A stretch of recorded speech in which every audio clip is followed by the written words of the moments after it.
Talo Falava, this is Pacific Waves from RNZ Pacific. I'm Susanna Suisuki. Coming up, Samoa goes big on its budget. Also, there's lots on the minds of Tongan voters. Most of the kings of Tonga, the monarchs, were trained in that way. And it's Tokelau Language Week in Aotearoa. My dream, and I think like a lot of us parents, it's for our kids to take ownership of their language.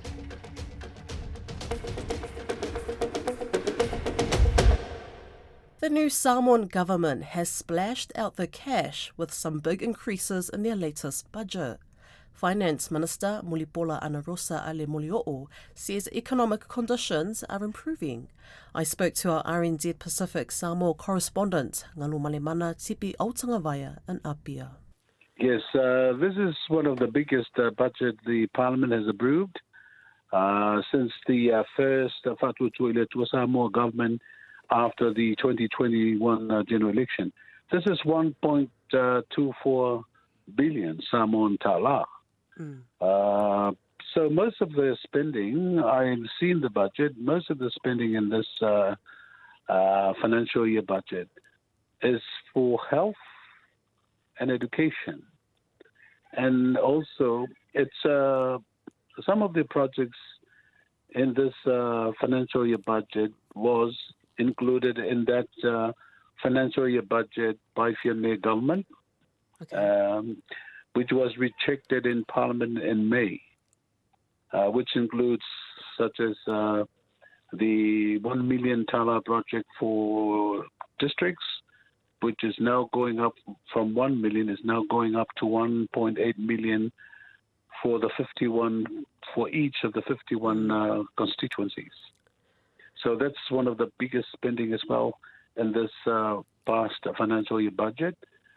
Some of the Fatu Tuile Tua Samoa's promises before the election was the increase of the pension for the old age people who reached 65 years and more, from 200 tala a month, now going next month from 200 to 300 tala per month. The people with disabilities pension used to be 100 a month is now increased to 300 a month as well. So it's an increase of 200 tala. So that's the allocations in the new financial year budget which has been passed. What about for some of the government workers that weren't paid? Will they be seeing any money anytime soon? Oh, good. Yes. I've asked the acting Prime Minister last week in our press conference about the payment of overtimes and allowances. So in the emergency budget, all those expenses needs to be paid off in the emergency budget. And he said that none of those behind payment of overtimes and allowances are included in the next financial year budget. So all that needs to be paid in the emergency budget. The emergency budget ended on the 30th of October, which was yesterday. So I understand the Treasury was working on that to make sure that all the overtimes and allowances are paid out. Okay. And what about the Manawa Nui compensation? I know the last time that we spoke that they were waiting for the budget to pass. Yes, that's a good question because that 10 million tala is allocated under the Ministry of Natural Resources and Environment. And our Prime Minister was telling Radio Samoa in Auckland in last weekend in his one-on-one interview that when they came into as a new government, from the previous caretaker government, the plan was for that 10 million, it was for only 2 million to be paid out to the villages affected. But when they came in, they changed that plan and agreed for the whole 10 million tala to be paid out as compensation for all those villages of the Safata district. Right. And speaking of La'auli, when will he return to Samoa? He's been in New Zealand for over 4 weeks now, right? Yes. And I understand from sources in the government that he needs to stay there for another 3 weeks. So I understand he needs 2 more weeks to go before he's returned to Samoa. Are people in Samoa expressing concerns about La'auli's absence? Oh, well, there are people expressing concerns on social media. There are people in support of the first government said, well, he needs to stay there to make sure that the wound is healed up, and he needs to take the advices from the doctors. So, there's a yes and no. But while he's been in New Zealand, he's also been meeting with Winston Peters and the Israeli ambassador, right? Yes, that's right. But those meetings, I understand, according to the Prime Minister in his one-on-one interview with Radio Samoa in Auckland last weekend, he's been he received phone calls from these government officials in New Zealand and Israel if he has time, to meet. So I understand, because in the protocol, government official senior in the Ministry of Foreign Affairs and Trade needs to be there as an advisor. But these are meetings, I understand, is just they're using that time while he's in New Zealand just to meet and talk. But I don't think anything is taken into account, from those meetings, unless Lauli will return and back to New Zealand on his state visit that he told he said in that interview that he will be returning to New Zealand on a state official visit and meet with the New Zealand Prime Minister, and those discussions will be officially endorsed, in that time. Yeah. Okay, cool. And before we end off our Talanoa tipi, I want to talk about Toa Samoa.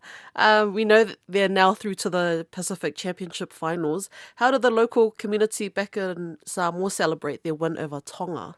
Oh, well, I tell you, last Sunday night, it was a lot of chaotic on the road. People with their cars, with the horn tooting and screaming, dancing and all that. I saw police under the town clock, watching, closely how these people behave. But, Samoa won. That's a celebration in itself. They showed their Toa Samoa spirit out there on Brisbane. It is. So we'll have to wait for the final, see how our people behave, and see how your people there behave as well. With just 3 weeks to go before Tongans head to the polls, the debate over election issues is heating up. In the bigger picture are things like the role of the palace and overseas-based Tongans in the country's democratic process. But also in the spotlight is the state of the economy and health. Te Wila Fortai has more. What are people talking about in terms of key issues with the election? I think most people are okay. I mean, we're not seeing abject poverty in Tonga. Malakai Koloamatangi is a political scientist and current registrar at the Tonga National University. But things like wages and so forth need to be raised to meet the rising cost of the standard of living. We're still having issues with, for example, the last month with petrol and oil not arriving on time, so big queues to the gas stations and so on. Dr. Koloamatangi believes the bread and butter election issues are just as important to voters as a plan for Tonga's future prosperity. The people want to see a settled and stable government where they're able to invest money and build up businesses and so on, attract investments from outside of Tonga. Tourists are important to Tonga and need to build more hotels and so on and so forth. Former political advisor Lopeti Senituli says a lot of attention is also focused on the Noble's representatives for Parliament. On polling day, 2 sets of votes take place. Regular voters cast ballots to elect 17 people's representatives to Parliament, while the Kingdom's nobles vote for 9 noble representatives. This king is, to put it mildly, not happy with the nobles' representatives in cabinet, in previous governments. And of course, he was not happy with the previous Prime Minister, Sovaleni. Huakawa me Liku Siaosi Sovaleni resigned as Prime Minister in December last year ahead of a vote of no confidence. He'd reportedly clashed with King Tupou VI. He was replaced by the incumbent Prime Minister, Dr. Aisake Eke, who is hoping to be re-elected. Mr. Senituli says the King's displeasure over the behaviour of previous noble representatives to Parliament is well known. Some of them have not performed like a noble, have not acted like a noble. Some of them, for example, have been investigated for being involved in drug smuggling from America. The Constitution states the Prime Minister can nominate up to 4 cabinet ministers who are not elected representatives. Crown Prince Tupouto'a Ulukalala was appointed to his cabinet position through this mechanism. He has the Foreign Affairs and Defence Force portfolios in Dr. Eke's government. Mr. Senituli believes the overlap in power between the palace and executive needs to be examined. But Malakai Kolomatangi says it's a long-standing tradition for future monarchs to hold cabinet positions. Most of the kings of Tonga, the monarchs, were trained in that way. Whilst their fathers were still on the throne, they were given the responsibilities in government. So I think it's a good training ground for the Crown Prince. Overseas-based Tongans are also watching developments closely, with many calling for voting rights in their home nation. Secretary for the Auckland Tongan Community Organisation, Kennedy Whakana'ana'a Ki Fualu, says members of the diaspora like him contribute significantly to Tonga. If it wasn't for the remittance, Tonga will be in deep, deep trouble. We should be given the right to vote, especially when you're also a Tongan citizen. Tonga's polling day is set down for November 20. About 65,000 people are eligible to vote, which must be done in person.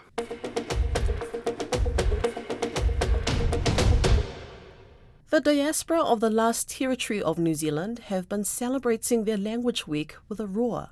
For the less than 2,000 residents actually living on Tokelau's 3 atolls, speaking Ngangana Tokelau is a natural part of everyday life. For the 10,000 or so Tokelauans in New Zealand who speak English in day-to-day life, this week's community events have been crucial. Lydia Lewis has the story.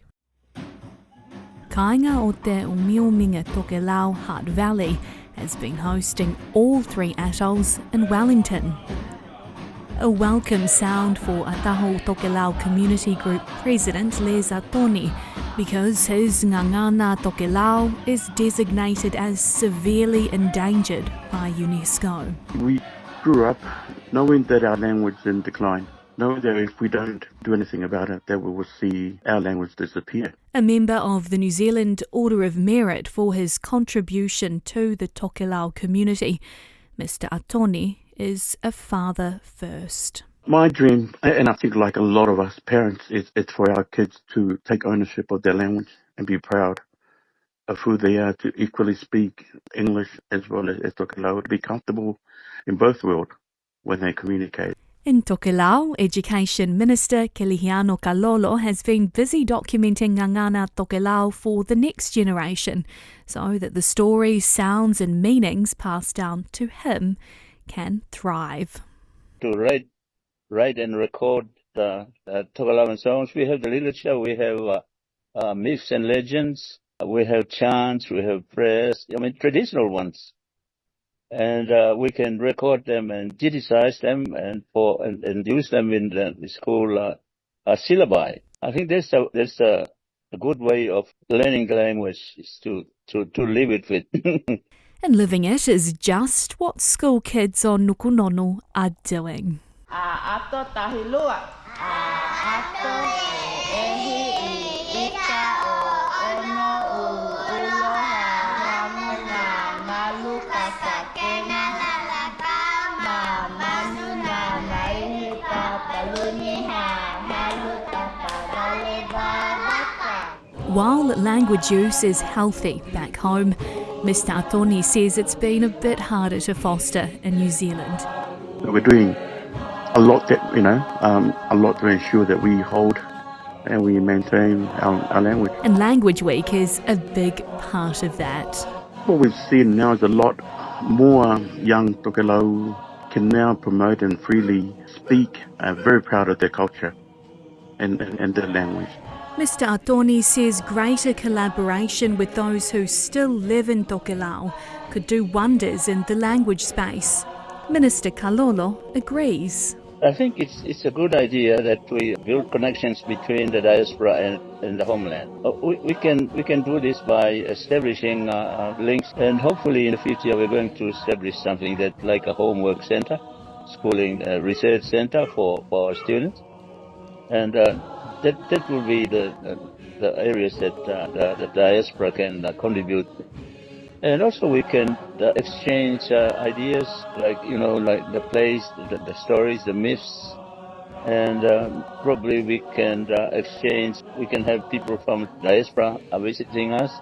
When it comes to the wider knowledge of Tokelau in New Zealand, Mr. Atoni says there's still work to be done. I think it's a really important note to make that a lot of people here in Aotearoa don't know about Tokelau and where Tokelau is, and let alone knowing that Tokelau is the last territory of New Zealand on the other side of the Pacific. Our partnership with New Zealand is a lot more different to Cook Island, and we're fully dependent on New Zealand.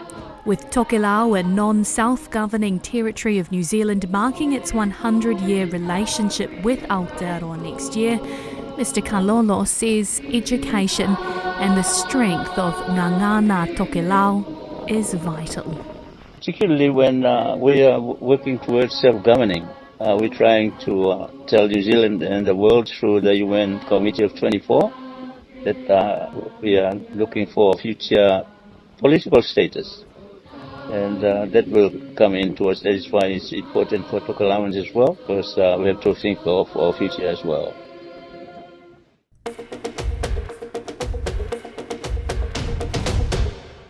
Members of the Pacific football family gathered at Eden Park in Auckland this week to launch a new competition touted as a game changer for the region.